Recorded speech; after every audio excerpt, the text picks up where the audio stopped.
and by the time he wakes up again, he's already late. He runs through the city as fast as he can until he makes it to his philosophy class, where the teacher Mr. Zimet at first considers not letting him, but eventually he opens the door. Today is the last school day, and Mr. Zimet wants the students to tell them about their favorite thought exercise they've gone through. Chips mentions the infinite monkey theorem, which says that if you give a monkey a typewriter and an infinite amount of time, it will eventually type out the entire Hamlet. Jack mentions the trolley problem, which says you have a lever to choose if a train will kill 1 or 4 people. Just for fun, they change the riddle into the obese man problem, where you have to option to push a fat man on the tracks to stop the trolley. Georgina likes the ignorant bliss paradox. In this one, someone is hanging off the highest tower in the city on purpose to test if their friends will help them. However, the friends are afraid if they try to pull them up, they might be yanked over themselves, so they step back. The person falls and lives, but now they wonder if it truly is better knowing that their friends wouldn't save them or if ignorance is bliss. Zimet decides that they will do one last thought exercise to finish the school year. The class must assume there's an impending atomic apocalypse and imagine a bunker that will give them shelter for a year. Zimet begins narrating the scene to make everyone use their imaginations, picturing an area surrounded by nuclear explosions. As Zimet takes them through an imaginary tour of the bunker, he points out the problem. There are only supplies for 10 people.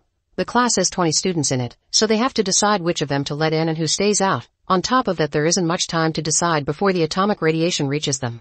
Georgina refuses to participate because she thinks it's just like discussing eugenics, but when Zimet describes how gruesome and painful it is to die under radiation, she accepts to play.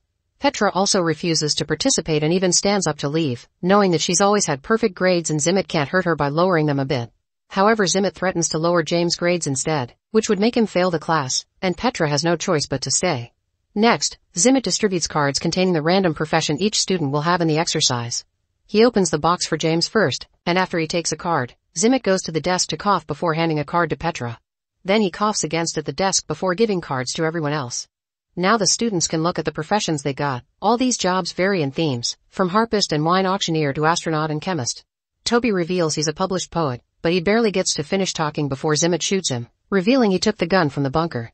Zimet explains that this is more humane than letting him die by radiation, since he wouldn't get into the bunker anyway because a poet isn't useful when humanity must be rebuilt. Zimet also explains he's part of the exercise, but his profession is hidden so he should be seen as a wild card. Afterward, each student defends their right to enter the bunker and they proceed to vote. The first 9 choices are those who they consider useful for survival. Petra the structural engineer, James the farmer, Georgina the orthopedic surgeon, Chips the carpenter, Jack the chemist, Bonnie the soldier, Annie the electrician, Poppy the psychotherapist, and Omoseed the senator. There are also 9 that quickly get voted out for not being useful. Vivian the zoologist, Beatrice the fashion designer, Parker the gelato maker, Kavi the real estate agent, Russell the harpist, Plum the hedge fund manager, Nelson the housekeeper, Mitzi the wine auctioneer, and Yoshiko the astronaut. The last place must be chosen between Zimet and Utami the opera singer. Petra thinks a wild card is a risk, but Jack points out that an opera singer is a luxury and he'd rather risk it with Zimet, who may have a useful secret. Zimet wins, and now that the groups are completed, they take 5 minutes to say goodbye, so they move the desks around to pretend they're having their final words. Suddenly they hear some gunshots and discover Zimet has killed everyone who didn't get a spot, again saying it was the humane thing to do.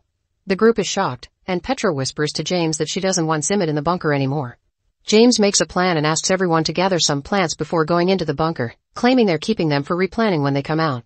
While everyone is separated to do the gathering, James goes to each of them in turn and tells them of his plan. When the time comes, the group enters the bunker and disables the external keypad before closing the door while Zimet is left outside. Then they take a look at the different rooms. There's an artificial garden, a day bed, a gym, books, and other things to supposedly avoid depression. In the evening, while everyone sleeps on the cots, James meets Petra on the big bed and tells her he can get through anything with her. Once James falls asleep, Petra goes to check on Zimet and finds him slowly burning under the radiation. Suddenly Zimet holds up a piece of paper that says only he has the exit code. Petra immediately calls the group and they begin arguing over what to do, unsure if believing Zimet or not. In the end they decide to ignore him, and they begin to live through the year in the bunker. It's incredibly boring, and they barely can keep themselves busy with mundane tasks. Every day Petra checks on Zimet's body, which is slowly rotting, and occasionally a dog comes to munch on it. Once the year passes, the group gets ready to come out, only to discover Zimet had been right. The lock asks for an exit code. The students proceed to use different methods to try to break the door, to no avail. They try to survive a few more days with the few supplies they have left, but soon they run out, so they decide to end things for themselves for a more humane ending. In class, Zimet announces they failed the experiment and reveals his profession as a bunker builder. In fact, he was the one that built that particular bunker and therefore the only one who has the code. The students want to try again, and this time they imagine a new location, choosing Mont Bromo. Once again Zimmet runs to grab a gun, which Petra notices. Then it's revealed that the cards hide a second characteristic that may influence the votes. James' characteristic is being gay, but he still gets accepted for his farming knowledge, although with fewer votes. Georgina the surgeon was exposed to the Ebola virus, so this time she's left out. Plum the hedge fund manager always travels with a bag of gold, so she is accepted. Chips the carpenter is infertile, but he's also accepted again because of his skills. Petra the structural engineer is also an electrical engineer, so she is saved. Andy the electrician reveals he has a very rare disease that may kill him at any second, so he's rejected. Poppy the psychotherapist can't have children, so she's left out. Vivian the zoologist reveals she supports PETA, so she is left out again. Jack the chemist won the genetic lottery, meaning he'll live long and healthy, so he's accepted again. Kavi the real estate agent is also a midwife, and since they've lost Georgina as their doctor, he gets to stay this time. Parker the gelato maker has no extra characteristic, which means someone else has too, and he's left out. Utami the opera singer has too. She can speak 7 languages but she will develop a throat tumor in 3 years that won't let her talk anymore, so she's left out.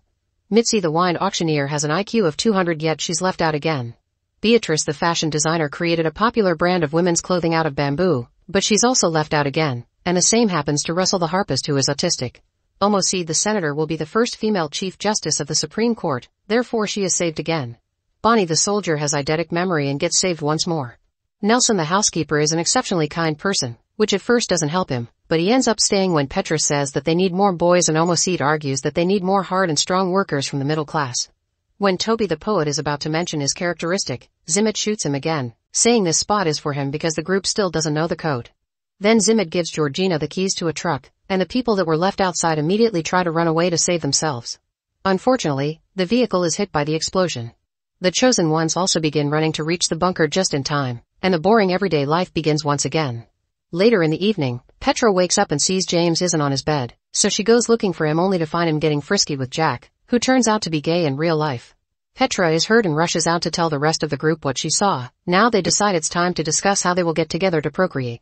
Since Chips is infertile, he doesn't need to help, while Jack and James refuse to participate because they can't even fake it with a woman for the sake of babies.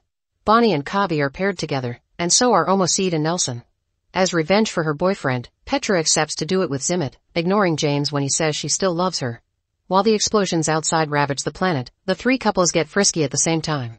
After 10 weeks of no pregnancies, Zimmet points out that they must change couples, saying the girls should have multiple partners. Bonnie refuses, saying they are taking logic too far to solve things and that shouldn't override her consent. Zimmet walks away only to return with a gun in hand, threatening everyone but Bonnie to leave the room. The group runs out but Jack manages to hide behind a corner, and once Zimmet is distracted, Jack tackles him and makes him drop the gun. Bonnie quickly picks it up and holds Zimmet at gunpoint, but the guys continue to fight until Zimmet overpowers Jack. However, Jack retaliates by stabbing Zimmet in the ear with a pen. Devastated, Zimmet goes to the front door and puts in the code to open it, bringing everyone down with him. The class has failed the exercise again. James is more suspicious now and questions Zimmet's motives for the exercise, mentioning the strange cough he had when he assigned him and Petra the roles and pointing out that Zimmet has not coughed since. Suddenly James goes to the desk and grabs the box, running out of Zimmet's reach to open it and discover the secret.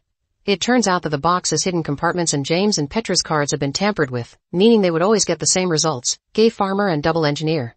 James wants to know why Zimmet hates him in particular, so Zimmet brings up the allegory of Plato's cave. In this allegory, a man lives his whole life chained to a wall and only ever sees shadows and hears echoes, assuming that's how reality truly looks and sounds. One day the man is unchained and finds that the shadows are caused by bodies and the echoes are caused by voices, discovering that the whole idea of what was real was just an illusion. Zimmet says that this allegory is something like James, claiming that the exercise is meant to confront James about how his privilege has ill-prepared him for the real world, but James doesn't believe him. Zimmet could have made him something useless like a florist so he could be voted out since the beginning, but a gay farmer means Zimmet wanted him to prolong his suffering on purpose. At that moment Petra interrupts the argument and insists that the exercise should be done a third time, this time with James as a florist. Now their imaginations take them to an island and the apocalypse hasn't happened yet. Zimmet goes to the bunker to grab a weapon as usual, and he hears a noise but thinks nothing of it. When he goes back outside, Petra joins him and offers him a hug, saying that she knows it's been hard on him. Afterward, Petra asks everyone to trust her to choose who gets to enter the bunker because she has a plan. When everyone agrees, Petra makes her choices and explains her reasoning. Mitzi is saved because a genius wine auctioneer would be smart enough to bring both red and white wine on a trip, ensuring everyone has a good time. Beatrice is saved because dressing well boosts self-esteem, which promotes productivity and could save civilization. Kobe's second skill turns out to be champion poker player, so he's saved because he brought cards with him and he'll provide entertainment. Russell is also saved because many people consider autism a gift. Georgina was only exposed to Ebola, but they don't have proof she has it, so Petra brings her in while promising to pray for her. Utami, the opera singer, may be mute in 3 years, but now everyone could fall asleep to her singing, so she also gets saved. Jack is taken in because of his perfect genes, but he is upset because he'll be without a partner because of his orientation. At that moment Parker comes out of the closet, so he's saved as well. With only 2 spots left, Petra chooses James. As the chosen ones enter the bunker, in the classroom everyone sits together as a team. Zimmett has been complaining all along, and with each choice, he lowers Petra's grade to the point of failing, but seeing the useless people enter the bunker makes him lose it and he reaches for his gun. However, he doesn't find it. It turns out Petra stole it when she hugged him earlier. She gives it back to him, only to reveal it's not loaded. Petra hands Zimmett 2 bullets, saying she doesn't want him to suffer like last time, but at that moment James threatens Zimmett with a rifle. It turns out he had been the noise in the bunker. Desperate to survive, Zimmett says that nobody knows the exit code except him, but Bonnie used her perfect memory to memorize it during the last run. Feeling defeated, Zimmett leaves. Next, Petra wants to give the last slot to Bonnie, but since she refuses, Chips takes the spot. James is no longer gay in this itineration of the exercise and begs Petra to come with them, but she refuses, saying she'll take the boat and try to get out of the radiation zone, only for Chips to reveal he has the boat keys. Acting fast, Chips pushes Petra inside, switching places with her before the door closes. While the rest of the group rushes to the boat to get off the island, Petra continues to narrate the thought exercise, explaining that despite horrific circumstances, somehow they had fun during the year in the bunker because they had cards, wine, Shakespeare performances, and original poems. James tells Petra how much he loves her, but she hesitates to respond with the same phrase.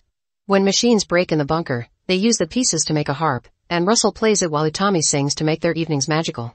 Once the year passes, the group leaves the bunker only to discover that the bombs never fell. Zimmett narrates that they will die, as none of them have the technical skills to survive on an island, but Petra responds that their lives will be short, but at least they'll be well and happy. They'll also be ready to welcome death when it arrives. Suddenly a rocket falls on the beach and James gets ready to detonate it, but at that moment Zimmett shows up and shoots to stop him.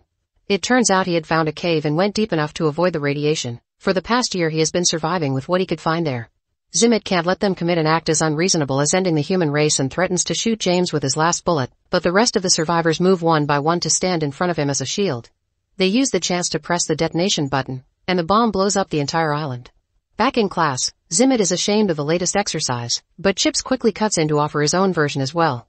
He says that the boat managed to go far enough to avoid the explosion, and he became the only guy with 6 women all to himself. The group wonders what happened to the 3 other males, and Chips says Kavi drowned, Nelson had a barracuda attack, and Andy had a run-in with a palm tree. Being infertile doesn't mean the chance of procreation is 0, so in this ending, Chips taps a different girl each day. Zimmett finally finishes the class, and all the students leave except Petra, who accuses Zimmett of trying to use the exercise to punish James. It turns out Zimmett has been having an affair with Petra, and he believes James is beneath her. Petra explains that intelligence isn't all that matters and that she loves James, so he shouldn't be punished for something he doesn't know about anyway. Petra gives Zimmett a last kiss and leaves. Afterward, Zimmett is alone in the school and begins running through many variations of what happens if he goes to his office.